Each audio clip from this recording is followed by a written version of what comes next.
देहिनोऽस्मिन् यथा देहे कौमारं यौवनं जरा तथा देहांतर प्राप्तिर्धीरस्तत्र न मुह्यति। देहधारी के इस मनुष्य शरीर में जैसे बालकपन, जवानी और वृद्धावस्था होती है, ऐसे ही दूसरे शरीर की प्राप्ति होती है। इस विषय में धीर मनुष्य मोहित नहीं होता। व्याख्या: देहिनोऽस्मिन् यथा देहे कौमारम यौवनम जरा। शरीरधारी के शरीर में पहले बाल्यावस्था आती है और फिर युवावस्था आती है और फिर वृद्धावस्था आती है।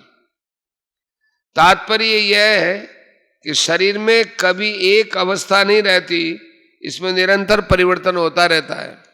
यहां शरीरधारी के शरीर में ऐसा कहने से सिद्ध होता है कि शरीर ही अलग है और शरीर अलग है। शरीरी दृष्टा है, शरीर दृश्य है। अतः शरीर में बालकपन आदि अवस्थाओं का जो परिवर्तन है वो परिवर्तन शरीरी में नहीं है। तथा देहांतर प्राप्ति ही, जैसे शरीर के कुमार, युवा आदि अवस्थाएं होती हैं, ऐसी देहांतर की अर्थात दूसरे शरीर की प्राप्ति होती है। जैसे स्थूल शरीर बालक से जवान, जवान से बूढ़ा हो जाता है, तो इन अवस्थाओं के परिवर्तन को लेकर कोई शोक नहीं होता। ऐसे ही शरीरी एक शरीर से दूसरे शरीर में जाता है, तो इस विषय में भी शोक नहीं होना चाहिए। जैसे स्थूल शरीर के रहते हुए कुमार, युवा आदि अवस्थाएं होती है, ऐसे ही सूक्ष्म और कारण शरीर के रहते रहते देहांतर की प्राप्ति होती है।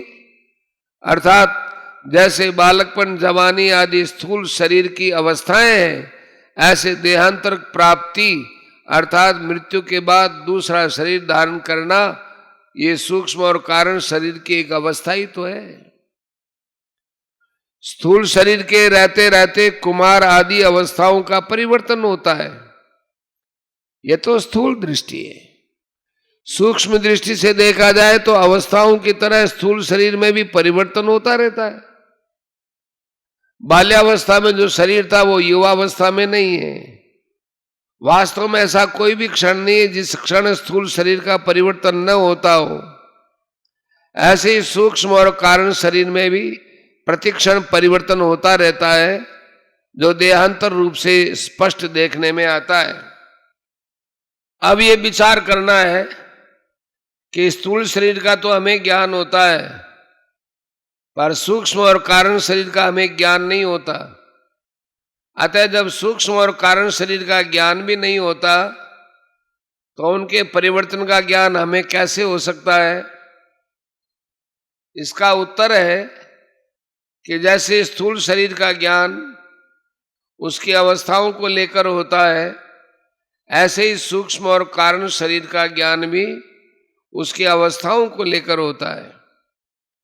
स्थूल शरीर की जागृत, सूक्ष्म शरीर की स्वप्न और कारण शरीर की सुषुप्ति अवस्था मानी जाती है। मनुष्य अपनी बाल्यावस्था में अपने को स्वप्न में बालक देखता है, युवावस्था में स्वप्न में युवा देखता है और वृद्धावस्था में स्वप्न में वृद्ध देखता है। इससे ये सिद्ध होता है कि स्थूल शरीर के साथ साथ सूक्ष्म शरीर का भी परिवर्तन होता है। ऐसे ही सुषुप्ति अवस्था बाल्यावस्था में ज्यादा होती है, युवावस्था में कम होती है और वृद्धावस्था में बहुत कम हो जाती है। अतः इससे कारण शरीर का परिवर्तन भी सिद्ध हो गया। दूसरी बात, बाल्यावस्था और युवावस्था में नींद लेने पर शरीर और इंद्रियों में जैसी ताजगी आती है, वैसी ताजगी वृद्धावस्था में नींद लेने पर नहीं आती। अर्थात वृद्धावस्था में बाल्य और युवा अवस्था जैसा विश्राम नहीं मिलता। इस रीति से भी कारण शरीर का परिवर्तन सिद्ध होता है। जिसको दूसरा देवता, पशु, पक्षी आदि का शरीर मिलता है, उसको इस शरीर में देहाध्यास के कारण मैं यही हूं ऐसा अनुभव होता है, तो यह सूक्ष्म शरीर का परिवर्तन हो गया। ऐसे ही कारण शरीर में स्वभाव प्रकृति रहता है, जिसको स्थूल दृष्टि से आदत कहते हैं। वह आदत देवताओं की ओर होती है, पशु पक्षियों की ओर होती है और दूसरे योनियों वालों की ओर होती है। तो ये कारण शरीर का भी परिवर्तन हो गया। अगर शरीरी का परिवर्तन होता तो अवस्थाओं के बदलने पर मैं वही हूं ऐसा ज्ञान नहीं होता, परंतु अवस्थाओं के बदलने पर भी जो पहले बालक था, जवान था, वही मैं अब हूं ऐसा ज्ञान होता है। इससे सिद्ध होता है कि शरीरी में अर्थात स्वयं में परिवर्तन नहीं होता। अब यहां ये शंका हो सकती है कि स्थूल शरीर की अवस्थाओं के बदलने पर तो उसका ज्ञान होता है, पर शरीरांतर की प्राप्ति होने पर पहले के शरीर का ज्ञान क्यों नहीं होता? पूर्व शरीर का ज्ञान न होने में कारण यह है कि मृत्यु और जन्म के समय बहुत ज्यादा कष्ट होता है। उस कष्ट के कारण बुद्धि में पूर्व जन्म की स्मृति नहीं रहती। जैसे लकवा मार जाने पर, अधिक वृद्धावस्था होने पर बुद्धि में पहले जैसा ज्ञान नहीं रहता, ऐसे ही मृत्यु काल में तथा जन्म काल में बहुत बड़ा धक्का लगने पर पूर्व जन्म का ज्ञान नहीं रह सकता। परंतु जिसकी मृत्यु में ऐसा कष्ट नहीं होता, अर्थात शरीर की अवस्थांतर की प्राप्ति की तरह अनायास ही देहांतर की प्राप्ति हो जाती है, उसकी बुद्धि में पूर्व जन्म की स्मृति रह सकती है। अब विचार करें कि जैसा ज्ञान अवस्थांतर की प्राप्ति में होता है, वैसा ज्ञान देहांतर की प्राप्ति में नहीं होता, परंतु मैं हूं इस प्रकार अपनी सत्ता का ज्ञान तो सबको रहता है।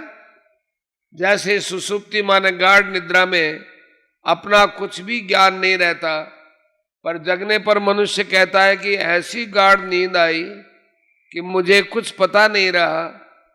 तो कुछ पता नहीं रहा इसका ज्ञान तो है ही।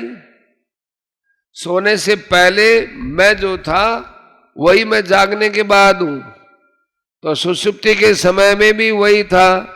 इस प्रकार अपनी सत्ता का ज्ञान अखंड रूप से निरंतर रहता है। अपनी सत्ता के अभाव का ज्ञान कभी किसी को नहीं होता। शरीरधारी की सत्ता का सद्भाव अखंड रूप से रहता है, तभी तो मुक्ति होती है और मुक्त अवस्था में वह रहता है। हाँ, जीवन मुक्त अवस्था में उसको शरीरांतरों का ज्ञान भले ही ना हो, पर मैं तीनों शरीर से अलग हूं ऐसा अनुभव तो होता ही है। धीरज तत्र न मुह्यति, धीर वही है जिसको सत असत का बोध हो गया है। ऐसा धीर मनुष्य उस विषय में कभी मोहित नहीं होता, उसको कभी संदेह नहीं होता। इसका अर्थ यह भी नहीं है कि उस धीर मनुष्य को देहांतर की प्राप्ति होती है। ऊंच नीच मनुष्यों में जन्म होने का कारण गुणों का संग है, और गुणों से संबंध विच्छेद होने पर धीर मनुष्य को देहांतर की प्राप्ति हो ही नहीं सकती। यहां तत्र पद का अर्थ देहांतर प्राप्ति के विषय में नहीं है, प्रत्युत देह देही के विषय में है। तात्पर्य यह है कि देह क्या है, देही क्या है, परिवर्तनशील क्या है, अपरिवर्तनशील क्या है, अनित्य क्या है, नित्य क्या है, असत क्या है, सत्य क्या है, विकारी क्या है, अविकारी क्या है, इस विषय में वह मोहित नहीं होता। देह और देही सर्वथा अलग है, इस विषय में उसको कभी मोह नहीं होता। उसको अपनी असंगता का अखंड ज्ञान रहता है। परिशिष्ट भाव, शरीर कभी एक रूप रहता ही नहीं और सत्ता कभी अनेक रूप होती नहीं। शरीर जन्म से पहले भी नहीं था और मरने के बाद भी नहीं रहेगा, तथा शरीर में भी वह प्रतिक्षण मर रहा है। वास्तव में गर्भ में आते ही शरीर के मरने का क्रम शुरू हो जाता है। बाल्यावस्था मर जाए तो युवावस्था आ जाती है, युवावस्था मर जाए तो वृद्धावस्था आ जाती है, और वृद्धावस्था मर जाए तो देहांतर अवस्था अर्थात दूसरे देह की प्राप्ति हो जाती है। ये सब अवस्थाएं शरीर की है। बाल, युवा और वृद्ध ये तीनों अवस्थाएं स्थूल शरीर की है, और देहांतर की प्राप्ति सूक्ष्म और कारण शरीर की है। परंतु स्वरूप की चिन्मय सत्ता इन सभी अवस्थाओं से अतीत है। अवस्थाएं बदलती हैं, स्वरूप वही रहता है। इस प्रकार शरीर विभाग और सत्ता विभाग को अलग अलग जानने वाला तत्वज्ञ महापुरुष कभी किसी अवस्था में मोहित नहीं होता। जीव अपने कर्मों का फल भोगने के लिए अनेक योनियों में जाता है, नरक और स्वर्ग में जाता है। ऐसा कहने मात्र से सिद्ध होता है कि 84 लाख योनियां छूट जाती है, स्वर्ग और नरक छूट जाते हैं, पर स्वयं शरीर ही वही रहता है। योनियां बदलती हैं, जीव नहीं बदलता, जीव एक रहता है। तभी तो वह अनेक योनियों में अनेक लोकों में जाता रहता है। जो अनेक योनियों में जाता है वह स्वयं किसी के साथ लिप्त थोड़ा ही होता है, वो नहीं फंसता। अगर वह लिप्त हो जाए, फंस जाए, तो फिर 84 लाख योनियों को कौन भोगेगा? स्वर्ग और नरक में कौन जाएगा? मुक्त कौन होगा? जन्मना और मरना हमारा धर्म नहीं है, प्रत्युत शरीर का धर्म है। हमारी आयु अनादि और अनंत है, जिसके अंतर्गत अनेक शरीर उत्पन्न होते हैं और मरते रहते हैं। जैसे हम अनेक वस्त्र बदलते रहते हैं, पर वस्त्र बदलने पर हम नहीं बदलते, प्रत्युत वे के वे ही रहते हैं। गीता दूसरे अध्याय का 22वां श्लोक। ऐसी अनेक योनियों में जाने पर भी हमारी सत्ता नित्य निरंतर ज्यों की त्यों रहती है। तात्पर्य है कि हमारी स्वतंत्रता और असंगता स्वतः सिद्ध है। हमारा जीवन किसी एक शरीर के अधीन नहीं है।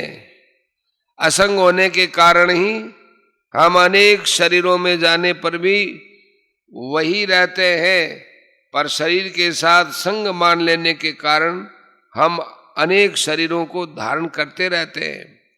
माना हुआ संग तो टिकता नहीं, पर हम नया नया संग पकड़ते रहते हैं। अगर नया संग न पकड़े तो मुक्ति माने असंगता, स्वाधीनता स्वतः सिद्ध है।